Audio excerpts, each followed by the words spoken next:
अस्सलामुअलैकुम। मुझे आज भी वो दिन याद है जब मैं अपनी शादी के बाद पहली बार पाकिस्तान वापस आया था। घर का हर फर्द एयरपोर्ट पे मौजूद था, जिसमें मेरी 2 साल की बेटी रमशा भी थी। मेरी आंखें आमना को ढूंढने लगी थीं, लेकिन इसको वहां ना पाकर मैं थोड़ा सा बेचैन हो गया। खैर, घर वालों से मिलकर रमशा को गोद में लिया तो वो जोर जोर से रोने लगी। दिहान, इसे मुझे दे दो। आपा की आवाज आई तो फौरन ही मैंने आमना का पूछ लिया, अम्मा, आमना क्यों नहीं आई मुझे लेने, और फिर इतनी छोटी सी बच्ची को भी भेज दिया। दिहान, तुम परेशान मत हो, वो तुम्हारे लिए खाना बना रही है। वो कौन सा रोज रोज काम करती है। आज सब लोग तुम्हें मिलने आए हैं तो इसलिए खाना बना रही है। आपा की बात सुनकर खामोश हो गया। एयरपोर्ट से घर तक कोई 1 घंटे का सफर था। मैं पूरा रास्ता रमशा से खेलता रहा। अब वो मुझे देखकर हंस रही थी। सब कुछ अच्छा लग रहा था, लेकिन दिल उदास था। काश आमना भी आ जाती। 3 साल हो चुके हैं इसे देखे। क्या खाना ज्यादा जरूरी था? मिलना नहीं। मेरे दिल में कुछ अजीब अजीब से सवाल उठ रहे थे। खैर, घर के दरवाजे पर पहुंचे तो आमना पहले ही गाड़ी की आवाज सुनकर वहां पहुंच चुकी थी।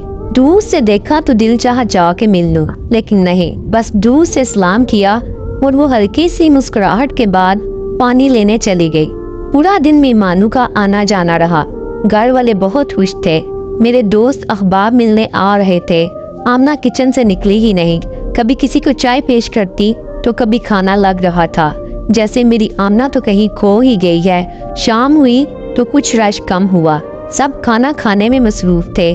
सोचा आमना की कुछ मदद करूं। सुबह से बस काम में ही लगी है। अभी उठा ही था कि अम्मा ने बुला लिया, रिहान, मेरे पास आकर बैठ जाओ। अम्मा, आमना से कुछ बात करनी है। आ रहा हूँ। इसे छोड़ो, काम खत्म करके खुद ही आ जाएगी। वैसे कौन सा काम करती है, आज ही करने लगी है तो करने दो ना। शायद ये दूसरी गांठ थी जो आमना के खिलाफ मेरे दिल में लगी थी। सुबह जब पापा ने एक काम करने का सुनाया, अब अम्मा की बात सुनकर मैं चुप करके बैठ गया और सोचने लगा कि शायद अम्मा ठीक ही कह रही होंगी। आहर को वो मेरी माँ है, गलत कैसे हो सकती हैं। रात को जब सब सोने चले गए तो आमना से कुछ बात करने का मौका मिला। आमना, इतनी चुप क्यों रहती हो?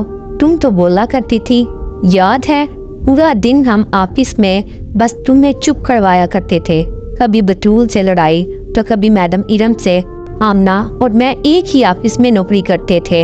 आमना मुझे पहले ही दिन से पसंद आ गई थी जब वो पहले दिन नौकरी पर आई थी। मासूम सी पर बोलने पर पूरी तोता सी थी। हमने 3 साल तक एक साथ जॉब की। फिर मुझे बाहर जाने का मौका मिला तो जॉब छोड़ दी, लेकिन आमना को कभी नहीं भूला। इसको अपनाना चाहता था।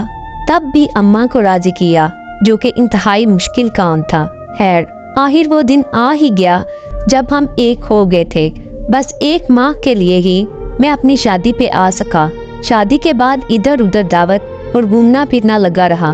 पूरा महीना गुजर गया, पता ही ना चला। रिहान, वो मैं बस। आमना ने भी इतना ही कहा था कि रमशा ने रोना शुरू कर दिया। आमना इसको चुप कराने और सुलाने में लग गई। मेरी आंख कब लगी पता ही नहीं चला। सुबह रमशा के रोने की आवाज से मेरी आंख खुली। आमना यार, रमशा को देखो, ये क्यों रो रही है। पर रमशा की मुसलसल आवाज से आखिर मैं उठ गया। आमना, कहाँ हो यार? आमना, आमना। मैं रमशा को लेकर बाहर आया तो फिर से आमना को किचन में पाया। चने कम पड़ गए हैं आमना, चने और लाना। अम्मा की आवाज मेरे कानों में पड़ी तो कुछ देर रुक सा गया। सब लोग खाने की एक मेज पर मौजूद थे सिवाय आमना के। अम्मा ने मुझे देखा तो बुला लिया, आ जाओ, नाश्ता तैयार है। देखो तुम्हारे सब बहन भाई मौजूद हैं। अम्मा, आमना कहाँ है? भूख लगी है रमशा को, लाओ इसे मुझे दो, तुम फ्रेश हो जाओ, इसे मैं देखती हूँ। अम्मी ने मुझसे रमशा ले ली। आखिर आमना किचन में अकेली और पूरा खानदान, जिसमें कम से कम 20 लोग तो होंगे, खाने में मसरूफ थे। अम्मा तो कह रही थी कि आमना कोई काम नहीं करती, बस कल ही किया था। फिर ये क्या था? आमना, अपना और मेरा खाना बाहर ले आओ। शायद मेरी बात किसी को भी अच्छी नहीं लगी थी, पर कुछ ऐसा भी था जो मुझे अच्छा नहीं लगा था। सुबह से दोपहर और दोपहर से शाम आमना का बस एक ही काम था, हर किसी की ख्वाहिश पूरी करने में लगी रहती थी। मैं समझ चुका था आमना इतनी खामोश रहती है। मेरे घर में आ जाने के बाद आमना में फिर से कुछ तब्दीलियां आना शुरू हुई। शायद मेरे जाने के बाद सब इस पर हावी हो गए, तब भी वो थोड़ा सहम चुकी थी। वक्त गुजरता रहा, अब वो काम छोड़ भी दिया करती थी या मुझसे कह देती और मैं खुशी से उठकर इसकी मदद कर देता। आज अम्मा की आवाज़ आई कि आमना नाश्ता बना दो। राहिला मेरी आपा का नाम था, जिनकी शादी हमारे घर के करीब ही चचा के घर हुई थी। आपा तकरीबन रोज ही हमारे घर आ जाया करती थी। आमना की कमर में शदीद दर्द था। ना करने के बावजूद वो किचन में गई और नाश्ता तैयार करने लगी। क्योंकि रमशा अभी सो रही थी, इसलिए मैं आपा से बातें करने में मसरूफ हो गया। आपा हम सब बहन भाइयों से बहुत प्यार करती थी और हम इनको बहुत पसंद करते थे। रिहान, प्लीज दस्तरखान लगवा दे मेरे साथ। मैं हाँ में साथ हिला कर खड़ा हुआ और आमना की मदद करने लगा। ये बात किसी को भी अच्छी नहीं लगी। जब सब नाश्ते से फारिग हो गए और आमना रमशा को लेकर कमरे में चली गई, तब आपा और मैं एक दूसरे से बातें करने में मसरूफ थे। रिहान, तुम जानते हो मैं तुम लोगों से बहुत प्यार करती हूँ। कभी ऐसा नहीं चाहती कि तुम लोग खुश ना रहो, लेकिन मेरी कुछ नसीहतों पर अमल करोगे तो सुखी रहोगे। आगे तुम्हारी मर्जी है, मैं तुम पर कोई जबर नहीं कर सकती। जी जी आपा बोले, आपको मालूम है हम सब बहन भाई आप थी। रिहान, तुम अपनी बीवी की मदद जरूर किया करो, लेकिन इस हद तक जब तक तुम्हें कोई देख ना ले। अच्छा तो नहीं लगता तुम बर्तन उठा रहे हो और खवातीन वाले काम कर रहे हो। जो आदत तुम इसे आज डालोगे, इसे कल भी वही रहेगी। जो इसके काम है वो इसको करने दिया करो। आहिर को आहिस्ता आहिस्ता आदत हो जाएगी, लेकिन अगर आदत बन गई तो फिर तुम्हें हमेशा ही इसकी मदद करना होगी। सोच लो। आपा की बात मेरे दिल को लगी। दिन गुजरते रहे, आमना मुसलसल काम में लगी रहती। कभी मेरा दिल चाहता तो रमशा को दूध बना देता, इससे ज्यादा कुछ नहीं। अम्मा नहीं चाहती थी कि मैं वापस दूसरे मुल्क जाऊं, बस फिर वहीं का होकर रह गया। क्योंकि मैं मेकअप कंपनी में जॉब करता था, तभी इसी हवाले से घर बैठे कंप्यूटर पर बहुत अच्छा कमा लेता था। वक्त गुजरता गया, मैंने कभी गौर ही नहीं किया कि आमना क्या करती रहती है।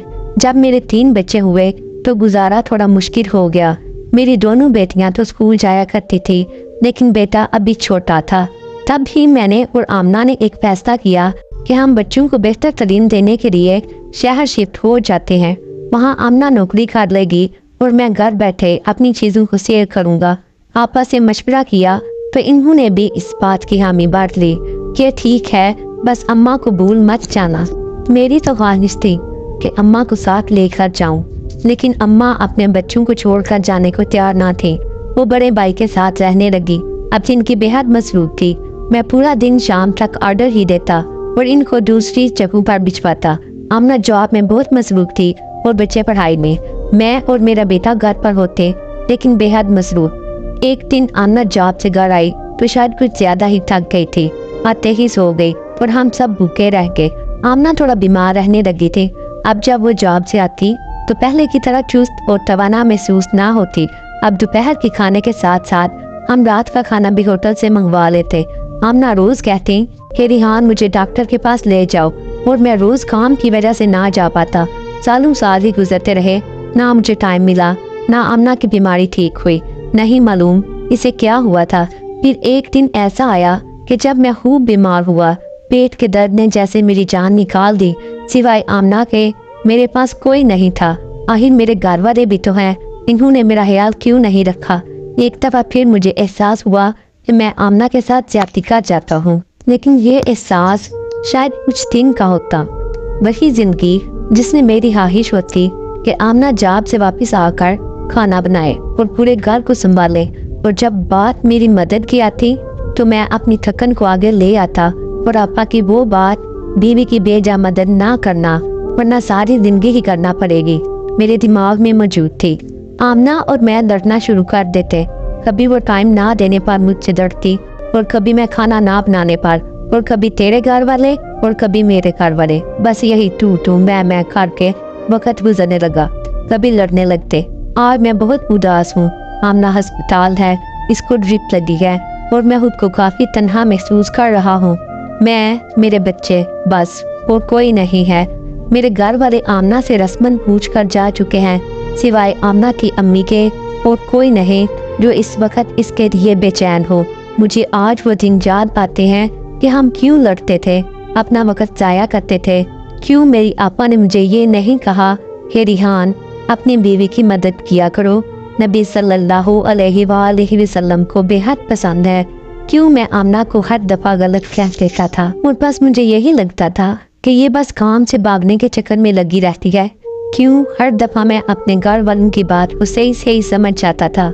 मैंने और मेरे घर वालों ने आमना को बदल डाला था। वो आमना जो जिंदगी जिया करती थी, मैंने इसकी खुशियाँ अपने तानों से खत्म कर डाली थी। मैं इसका ख्याल तो बहुत रखता, इसे अच्छा भी रखता, लेकिन पैसों की हद तक। आमना तुम वापस आ जाओ, मैं तुम्हारे बिना जी नहीं सकता। तुम मेरी जिंदगी की साथी हो, मुझे तुम्हारे साथ की आदत है। बस ठीक हो जाओ यार। मुझे आज समझ आया कि वो तो खाना भी नहीं बनाती थी, फिर भी क्यों थक जाया करती थी। सिर्फ खाना बनाना घर के कामों में शामिल नहीं होता और बहुत कुछ होता है। आजकल मैं अभी खाना बाहर से मंगवाता हूँ, फिर भी थक जाता हूँ। पूरा दिन मैं 5 मिनट का आराम नहीं कर सकता। आमना तुम सच कहती थी कि रिहान मर्द ही क्यों थकता है, आखिर औरत क्यों नहीं थकती। इसको इजाज़त क्यों नहीं होती कि वो भी अपनी थकन को बयान कर सके। मैं अपने भाइयों से ये ज़रूर कहना चाहूँगा, जो गलती मैंने की आप लोग कभी मत करना। अपनी बीवियों के लिए टाइम निकालो, इनके बिना खाओ, वो इनको पसंद करती हैं। अगर तुम चाहते हो तुम्हारी बीवियाँ जवान और हसीन रहें, तारीफ किया करो। जो मर्द हजरात ज़्यादा गुस्सा करते हैं, इनकी बीवियाँ जल्द बीमार और बूढ़ा होना शुरू हो जाती हैं। और एक बात बहुत अहम, हमारे घर वाले जितना हमसे प्यार करते हैं, हमारी बीवी से नहीं कर सकते। लिहाजा बीवी आपकी है, ना कि मोहल्ले वालों की, और इसने आप ही घर को संभालना होता है। लिहाजा इसको मजबूत बनाने के लिए आपके प्यार और मदद की ज़रूरत पड़ती है। हमारे प्यारे नबी ने किया, वो गलत कैसे हो सकता है। अपनी बीवियों की इनके काम में मदद किया करो, ताकि अगर वो थक भी जाएं तो आपका साथ इनका सहारा बन जाए और आपका घर जन्नत की मानित हो। अगर कहानी अच्छी लगी हो तो वीडियो को लाइक करो। मज़ीद इस तरह वीडियो देखने के लिए हमारे चैनल को सब्सक्राइब करें। मिलते हैं अगली वीडियो में। अल्लाह हाफिज़।